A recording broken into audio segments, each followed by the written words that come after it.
Assalamualaikum warahmatullahi wabarakatuh. Perkenalkan, nama saya Sidik Ahmadi dari kelas 1A Prodi 2021-2022. Dosen pengampu Bapak Asnawawi.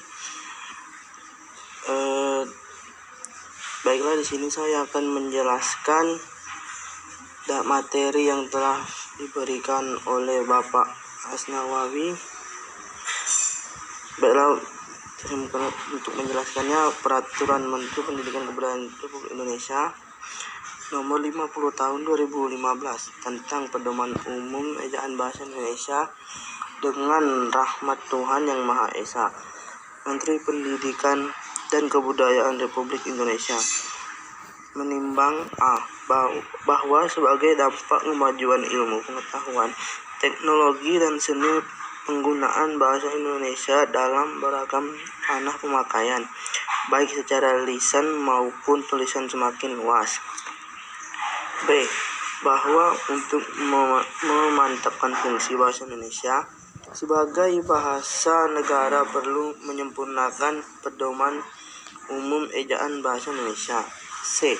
Bahwa berdasarkan pertimbangan sebagaimana dimaksud dalam huruf A dan huruf B, perlu menetapkan Peraturan Menteri Pendidikan dan Kebudayaan tentang Pedoman Umum Ejaan Bahasa Indonesia.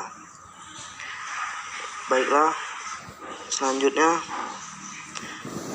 memutuskan menetapkan Peraturan Menteri Pendidikan dan Kebudayaan tentang Pedoman Umum Ejaan Bahasa Indonesia. Pasal 1. Pedoman Umum Ejaan Bahasa Indonesia dipergunakan bagi instansi, perintah swasta dan masyarakat dalam penggunaan bahasa Indonesia secara baik dan benar.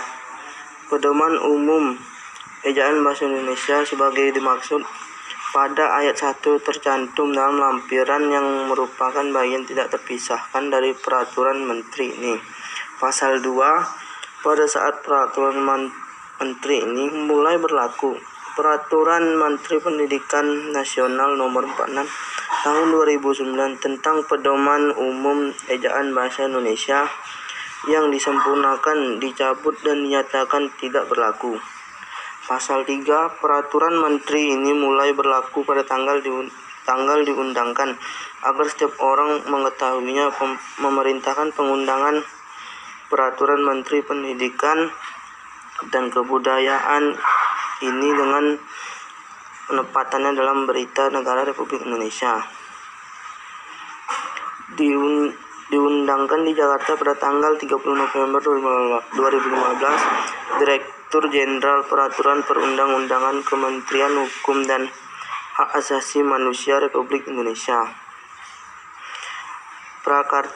Prakata penyempurnaan terhadap ejaan bahasa Indonesia telah dilakukan oleh Badan Pengembangan dan Pembinaan Bahasa, Kementerian Pendidikan dan Kebudayaan.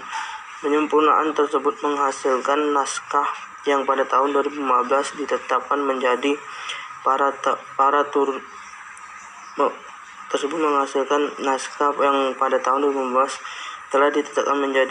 Peraturan Kementerian Pendidikan dan Kebudayaan Nomor 50 Tahun 2015 tentang Pedoman Umum Ejaan Bahasa Indonesia.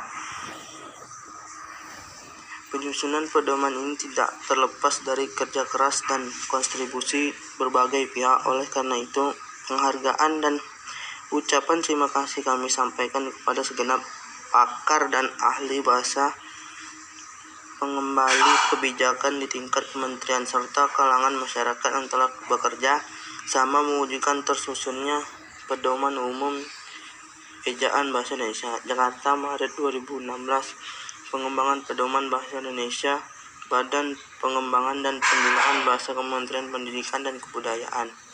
Baiklah, sampai di sini. Terima kasih semuanya. Wabillahi taufiq wal hidayah. Wassalamualaikum warahmatullahi wabarakatuh.